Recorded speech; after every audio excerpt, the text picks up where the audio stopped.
O mga taga-Tansa, nabalitaan niyo na ba itong kainan na walang pangalan dito sa Kalibuyo na kung lasa at lasa lang pag-uusapan? Eh wala na tayong dapat pag-usapan. Kasi paborito yan ng lahat, simula sa mga truck driver, bus driver, at kahit medyo nakakalubag-lubag na sa buhay, eh matik dito ang hinto. Paano ba naman hindi? Eh kahit ako mismo, eh wala akong masabi sa lasa. Lalo na yung papaitan nila at dinakdakan, panalods. Nabalitaan mo na ba? Kung hindi pa, ay tara, banatan na natin yan. Let's go.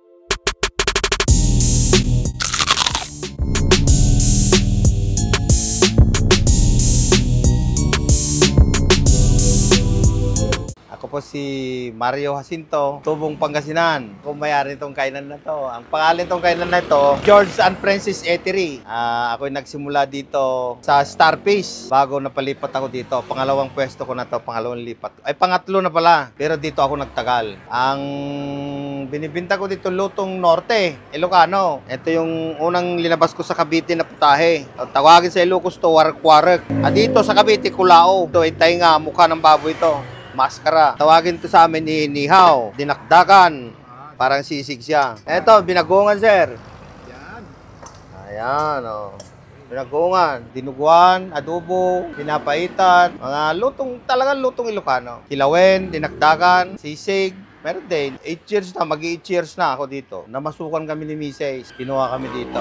Nung nakita ko tong negosyo na to, nakita kong medyo mas maganda kaysa mamasukan ng nagkaroon din kami ng tsansang magkaroon ng konting puhunan. Bukod na sa may libreng pagkain, may pera ka na. Dito ko na rin pinalaki yung mga bata.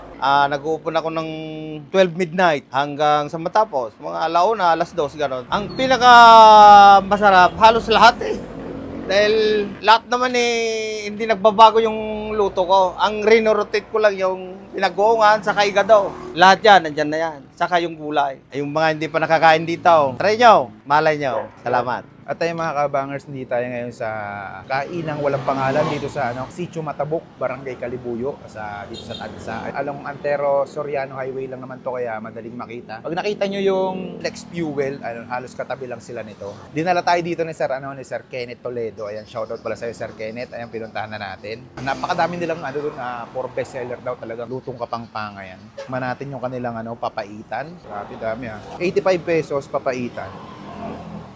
Pwede.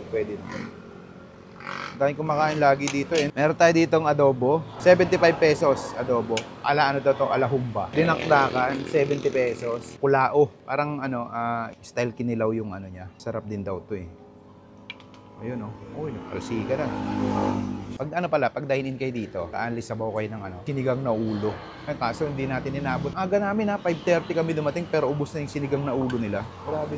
Nag-open sila dito ng ng 12:30 ng madaling araw hanggang maubos. Natin sabaw.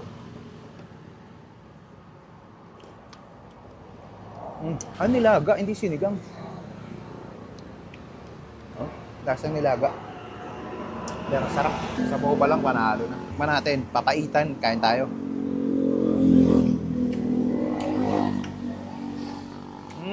Saktong-sakto lang yung lasa niya. Hindi siya ganun kapait Panalo. Kaya pala ang daming kumakain lagi dito.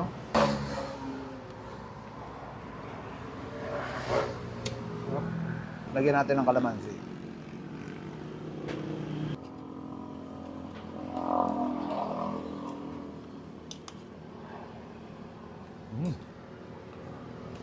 Diba?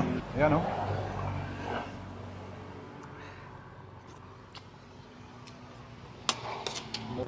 anghang. Pero solid Legit panalo nga yung papaitan dito. Tignan natin adobo. Adobo alahumba. Grabe, sarap na. Solid. Tignan naman natin yung dinakdakan.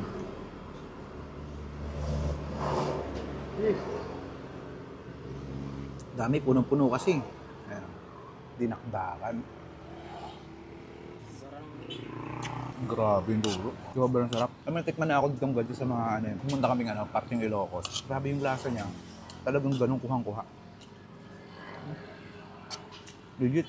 At yung kulaw nila, tikman natin. Kinilaw, parang kinilaw.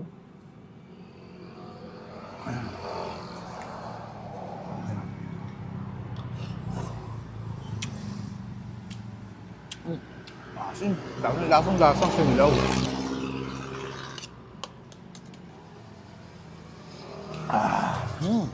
Pero ito talaga, the best to. The best yung ano nila dito, papaitan nila. Sayang yung sinigang na ulo, hindi namin inaabot. Amang.